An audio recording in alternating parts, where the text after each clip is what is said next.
My brother Ryan slept with my wife Megan, and my parents Mark and Linda took his side. They even asked me to support their new family. But what I did next shocked them. I'm a 34-year-old man, and I need to tell you what's been happening. Because honestly, I'm losing my mind and need some outside advice. This whole problem started a long time ago, so I should explain what happened first. I grew up in a normal house in a suburb outside Boston. My parents, Mark and Linda, were not bad at first. They both had okay jobs. We went on family trips, had summer barbecues, normal family things. I was their only child for 8 years, and things were good. Then my brother Ryan was born. I know how this sounds. Believe me, I have been in therapy enough to know this is not just normal older brother jealousy. When Ryan came home, it was like someone flipped a switch and I became invisible in my own home. I don't mean in a dramatic teenage way. I mean my parents really forgot about me a lot of the time. For example, in 6th grade, I spent 3 months building a very detailed model of the solar system for the science fair. I made everything from scratch and even programmed a little device to make the planets move. The judges liked it so much they gave me a special award for math. But my parents didn't come because Ryan had t-ball practice. It wasn't even a real game, just practice. The living room walls were covered with Ryan's ribbons from sports, while my science trophy sat on the mantel for a week before it was put away in the basement. My mom, Linda, still has Ryan's macaroni art from kindergarten framed in the kitchen, but she doesn't know where my high school diploma is. My dad, Mark, was even worse. One time, I was team captain of my robotics team, and we worked for months for a big competition. Dad promised he would come. But on the morning of the competition, Ryan said he wanted to play baseball in the backyard. Guess who didn't have a dad at his big event?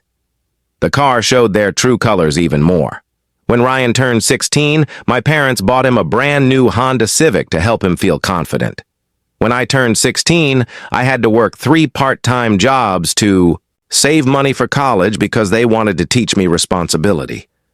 I worked mornings at the library, tutored math after school, and worked weekends at a computer repair shop. Ryan crashed the Honda 3 months after he got it. They bought him another one. But Ryan was a difficult kid, the kind other parents whispered about. He threw huge tantrums when he didn't get his way, broke things, screamed at my parents, and skipped school. They always made excuses for him, saying he was sensitive, just expressing himself or going through a phase. Meanwhile, I had to be perfect. Any grade less than an A+ meant my mom Linda would say I might be trying to do too much. If I showed any anger or frustration, I was being difficult and making Ryan upset. For years, I believed there was something wrong with me. I thought if I were a better son, maybe they would notice me. I spent so much time trying to get their attention, but nothing worked. I didn't realize how bad it was until college, when I saw how other families acted. My roommate's parents called just to check in. My friends' families celebrated their kids' successes. The best part of college was being far away. I barely went home except for big holidays, and even then I made excuses to leave early. Dad Mark would guilt me by saying Ryan missed his big brother. But Ryan never called or texted unless he wanted money for some business idea. By junior year, I was doing great in school and had 3 papers published. The department head recommended me for an exchange program in South Korea, 6 months at Seoul National University working on an advanced AI project. My parents, Mark and Linda, didn't even know I was leaving until I was already gone. They were too busy with Ryan's latest problems. Ryan had been kicked out of his 3rd community college for not going to class. Those 6 months in Seoul changed everything. So many chances, so much new technology, and no one knew me as Ryan's. Brother, I was just me. After the program, a startup offered me a full-time job with a great salary and visa help. I said yes immediately. I graduated top of my class and got offers from big companies. My parents, Mark and Linda, skipped my graduation because Ryan had a GameStop interview. I stopped caring.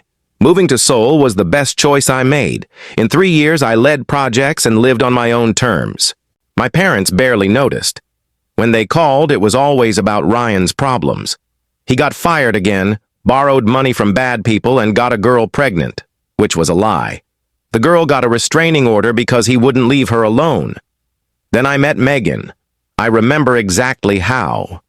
I was in a small coffee shop in Hongdae, trying to explain in broken Korean why my credit card didn't work.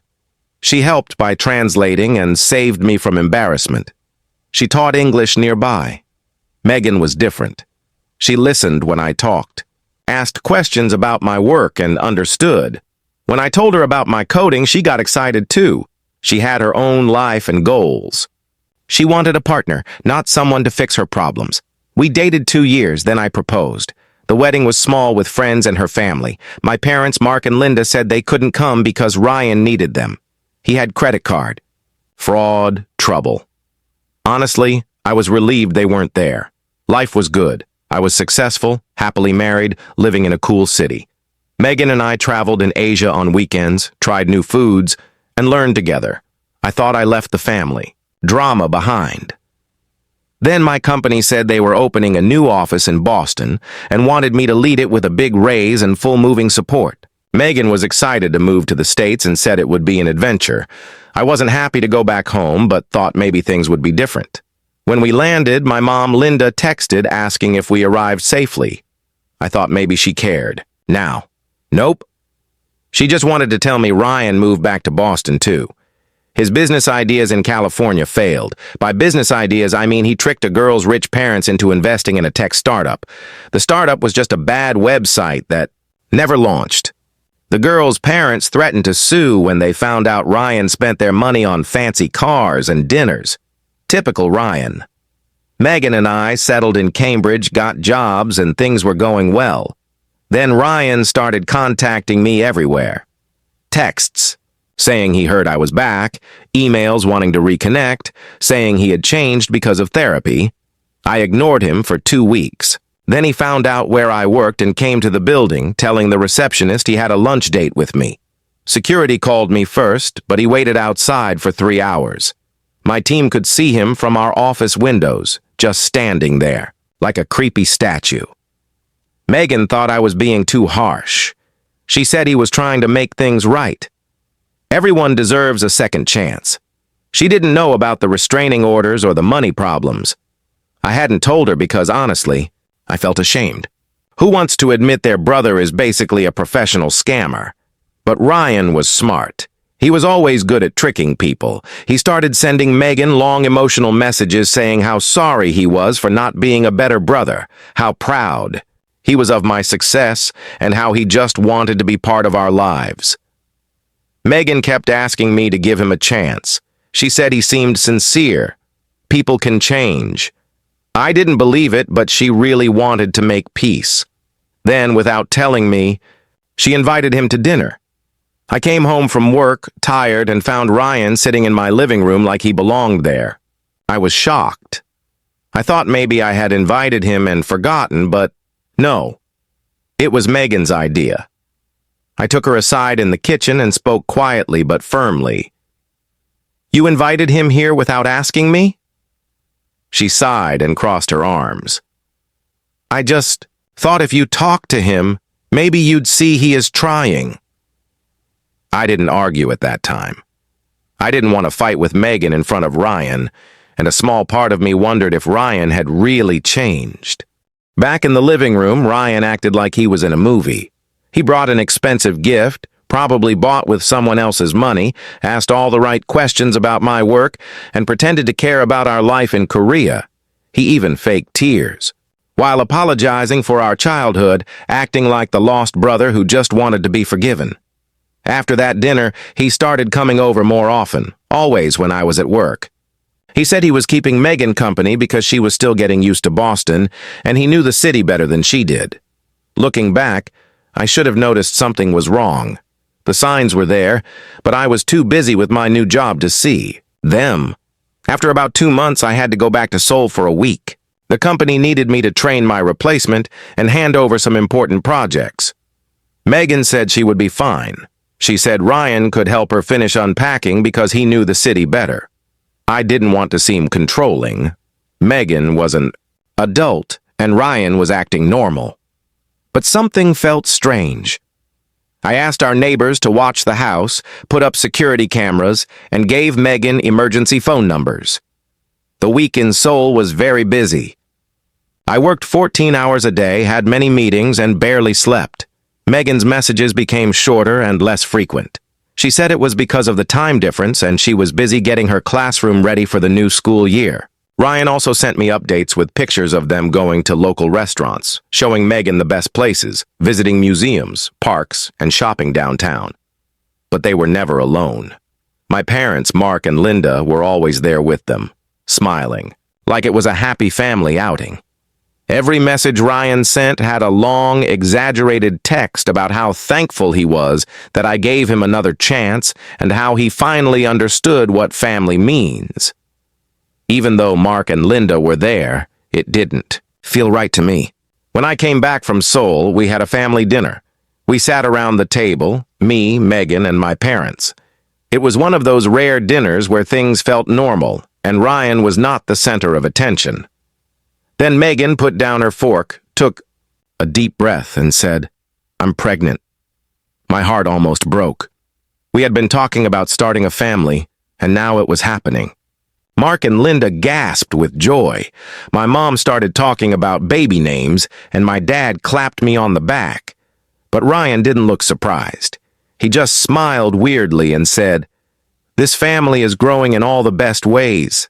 Something about that made me feel sick. I didn't know why then, but looking back, that was when everything began to fall apart. After Megan's pregnancy announcement, Ryan's behavior became strange. At first, I thought he was just very excited, but then he started coming over uninvited more and more, almost every other day. He acted like he had the right to be part of everything. He said things like, "Got to check on my favorite sister-in-law," smiling like he belonged there. Then came the small comments that felt weird. "Our baby will be so strong already," he said too casually.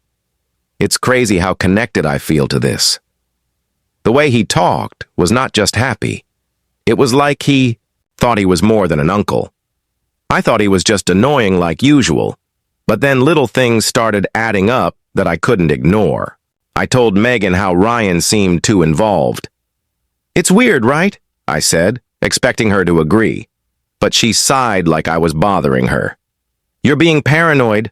Ryan's just happy for us," I said. "Happy for us or happy for you?"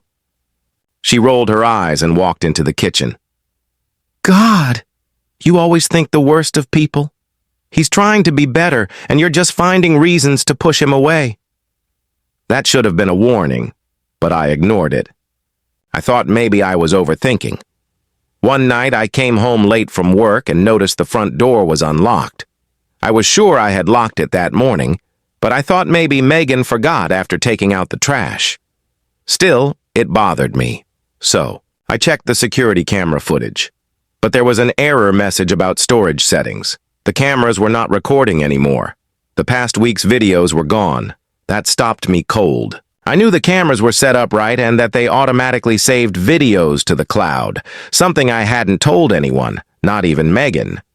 I started noticing other small things too, like how Megan always kept her phone face down now, or how she would suddenly end calls when I walked into the room, or how Ryan seemed to know exactly what was in our fridge without ever asking. One night, I couldn't sleep and just lay there thinking about all these strange things happening. Megan was sleeping next to me, looking so peaceful. The pregnancy was making her tired all the time now. That's when I remembered the security cameras. I got up, went to my home office, and logged into the cloud storage account. There were hundreds of saved clips. I started with the week I was in Seoul. The first clip showed Ryan coming over right after I left for the airport. Nothing strange there. Megan had said he was helping her unpack. The second clip showed Ryan and Megan sitting very close on the couch, watching a movie. That still seemed okay. Then the third clip showed Ryan kissing Megan in our kitchen. That's when I started shaking.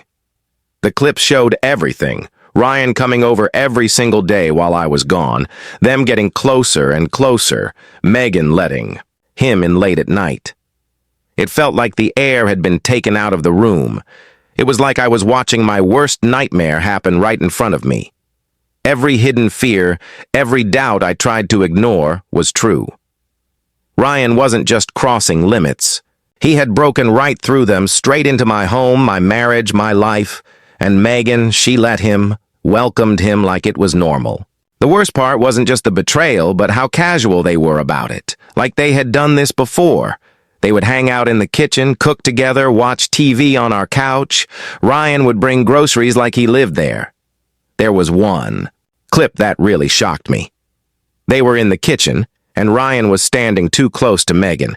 She was laughing at something he said, and he reached out and touched her face, the kind of touch that tells you everything you need to know. Megan didn't pull away. She smiled at him like she used to smile at me. I watched a week's worth of footage in one night. I saw them getting closer and closer. Ryan was basically moving in while I was gone. Megan was acting completely different with him than she did with me. The cameras don't record inside the bedrooms. I'm not that paranoid, but the hallway camera caught enough. Ryan going into our bedroom with Megan and coming out hours later. I saved all the footage to a secure drive, made copies, and backed everything up. The angry part of me knew I needed proof. The husband part of me wanted to throw up. I kept telling myself, maybe I was wrong, maybe there was some explanation. But deep down I knew. My brother and my wife, in my house, in my bed, while I was working hard to give us a better life. The morning after watching all that footage, I called in sick to work because I couldn't sleep. I just sat in my home office, staring at the wall until Megan woke up. She came in, cheerful, talking about prenatal vitamins and doctor appointments, acting like everything was normal, like she hadn't spent the week letting my brother into our home. I didn't yell.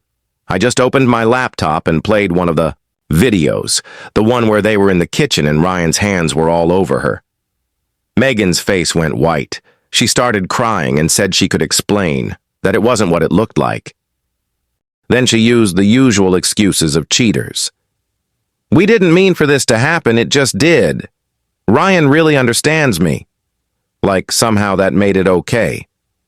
I let out a short, bitter laugh. Ryan gets you? Ryan? The guy who never held a job for more than 6 months? The guy who scams people for a living? That's who gets you? Her lip trembled, but she didn't say no. I shook my head, my voice full of anger. I gave you everything, Megan. I built a life for us. I worked hard so we could have a future, so our kid could have a future. You never had to worry about rent, about food, about anything. I supported your career. I traveled halfway across the world with you. I trusted you. And you throw it all away for him? Her eyes filled with tears, but I wasn't done. I texted Ryan to come over. No explanations, no warnings, just, we need to talk. Now. He showed up like always, that smug grin on his face, probably thinking Megan hadn't told me yet, and that I was still a fool. That grin disappeared the moment he saw the laptop open with footage playing, showing all his lies. His eyes moved from the screen to me. His whole body went stiff. But Ryan, the manipulator, tried to explain right away. Bro, you have to understand. Since when? I cut him off, my voice steady and sharp. How long has this been going on? Megan was already crying. I ignored her. I wasn't done with Ryan. He was panicking, trying to find a way to save himself. It just happened, man. We didn't plan it. It wasn't like that. Megan finally spoke, her voice weak and shaking. Please, you have to understand. We didn't mean to hurt you. I laughed sharply. You let my brother into our home. You let him into our bed. You let him pretend to be me while I was gone. But sure, tell me how you didn't mean it. Ryan's voice got low, his face twisting in a way that almost made me angry. Look, bro, you're always working, always focused on your career. Megan was lonely. She needed someone who could be there for her. Then he had the nerve to say, maybe if you had been a better husband, this wouldn't have happened. I swear my whole body froze, fighting the urge to throw him against the nearest wall. Is that what you tell yourself to sleep at night? That this is somehow my fault? That you had no choice but to act like a parasite? Megan cried even harder. Please, we need to think about the baby. I turned my head so fast she flinched. Whose baby is this? Her face crumpled like she hadn't even thought I'd ask. It's yours, she whispered. I swear. You swear? I gave her a look so cold it could freeze the whole room. Like you swear I'm the only one? Like you swear Ryan is just family? She didn't answer because she couldn't. Ryan, now desperate, said, Come on, man. We are all family. We can figure this out. That was it. That was the moment something inside me broke. I stepped closer to him, right in his face. Let me make something very clear to you, Ryan. You are not my family. You are not my brother. You are nothing to me. He opened his mouth, but I kept talking. You crossed a line you can't come back from. And if this baby isn't mine, I leaned in. Then you better run. You better pack up whatever scam you have and get out of my city. Because if I ever see you again, if you even breathe near me or this house, I will make sure you regret it for the rest of your miserable life. Ryan froze. For the first time ever, he looked truly scared. Megan whimpered, Please, let's just... I cut. Her off, both of you get out. Megan did something I didn't expect. She grabbed my hands, holding them like I was her last hope. Please, we can fix this. We were both lost. I pulled my hands away so fast she almost fell forward. I wasn't lost, Megan. You were lost. And you let my brother lead you straight into hell. It was a mistake, she whispered. A horrible mistake. Yeah, no kidding. She took a deep breath, and then, like a plan, she changed her story. Are you really going to punish our child for this? Her voice broke just right, like she had practiced it. Are you seriously going to be one of those dads who lets their bitterness ruin their family? Don't even try that on me. He needs one parent who isn't a liar and a cheat. They kept talking, but I didn't have the energy to argue. I kept telling them to leave, and as soon as they were gone, I grabbed my phone and called my parents, thinking finally they'd see Ryan for who he really was. I should have known better. My mom, Linda's first words were, Oh, honey, you must have done something to push Megan away. I felt like I had been punched hard. Then she kept going because apparently that wasn't enough. Ryan needs a good woman in his life, and Megan clearly makes him happy. For a second, I thought I was imagining things. Are you actually hearing yourself right now? Sweetheart, you've always been so focused on work. Maybe this was a sign that Megan needed more from you. I swear I almost dropped my phone. I thought I misheard. I thought maybe there was some sanity left in this family. But no, they really were supporting him. My dad, Mark, was even worse. He, said Ryan, finally found his path, and that I should be the bigger person and help them financially until Ryan gets on his feet. Like I'm supposed to pay for the people who betrayed me. They even told family members that I was emotionally abusive and controlling because I had security cameras in my own house, saying I drove Megan away with my cold personality, and that Ryan was just being a supportive brother and things got complicated. That was when I knew I was done. Done with Ryan, done with my parents, done with all of it. That afternoon, I called a lawyer, Laura. I found a good one who knew about cases with proof of cheating. I told Laura I had all the proof, every visit, every lie, every betrayal. Then I filed for divorce. But my parents were not finished trying to ruin my life. 1 week after I filed for divorce, they sued me. They asked for money to support Ryan and Megan. Their reason? They said I had a family duty to help my brother and his pregnant wife during this hard time. They wanted me to pay Ryan's rent, pay Megan's living costs, and even give money for Ryan's new business. Their nerve was unbelievable. But what they did not know was that I was planning my comeback carefully. While they tried to make me look like the bad guy, I was building a strong case, not just against Megan for the divorce, but also against Ryan for his years of lies and cheating. With Laura's help, we found every person Ryan had tricked in the last 5 years. We found his victims on social media, websites, and court papers. Laura helped them start a big group lawsuit against Ryan with proof of his crimes. This lawsuit hit him hard, just when he was trying to tell Megan they had a future together. Then, we found out more about their affair. Megan had not only cheated on me, but she also helped Ryan get money from our shared bank accounts. Laura found transfers, strange buys, and cash taken out that matched Ryan's visits. We froze all the accounts right away and told the bank's fraud team about the suspicious activity. While this was happening, my parents were still pushing their lawsuit, asking me to pay $5,000 every month for Ryan's basic needs and $3,000 for Megan's costs. They even asked for $50,000 for Ryan's new business, all before anyone knew if the baby was mine.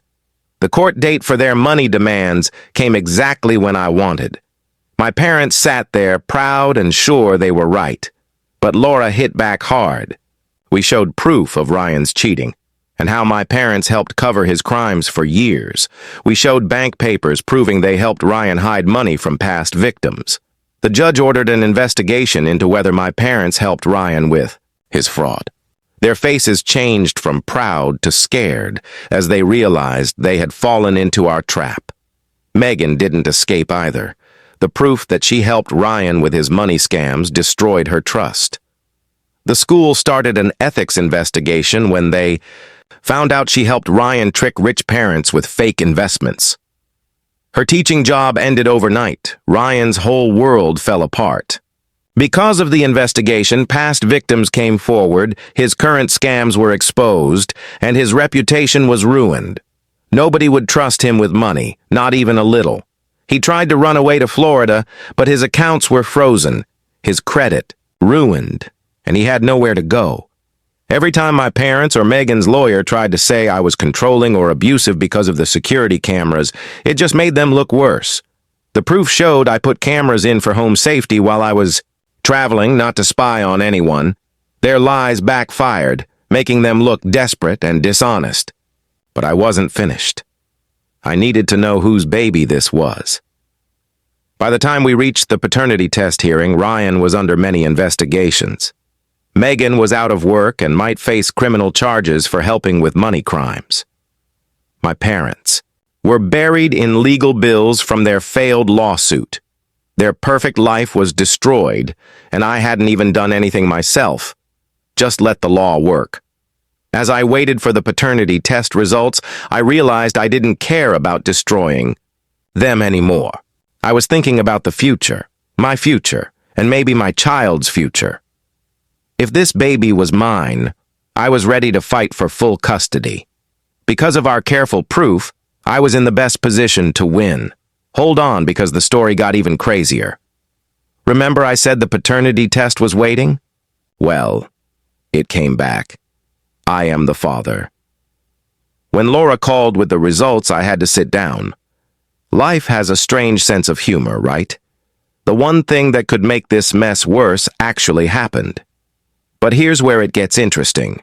The day after we got the results, Megan came to my door demanding I stop all legal actions because families should stay together. The nerve of this woman. Megan came with Ryan, and they tried to convince me about co-parenting like a modern family. But it turned out they were completely broke because their bank accounts were frozen. They wanted to move into my house. Yes. You read that right? The funniest part? They recorded the whole talk, thinking they could use it against me. But they forgot one small thing. My security system records audio too. So now I have clear proof of them trying to blackmail me and admitting to many other scams they were doing. Laura said this was like getting an early Christmas for our case.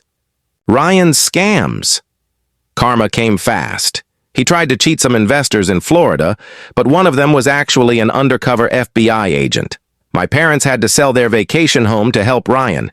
They still say he is just misunderstood and that I should help him get back on his feet.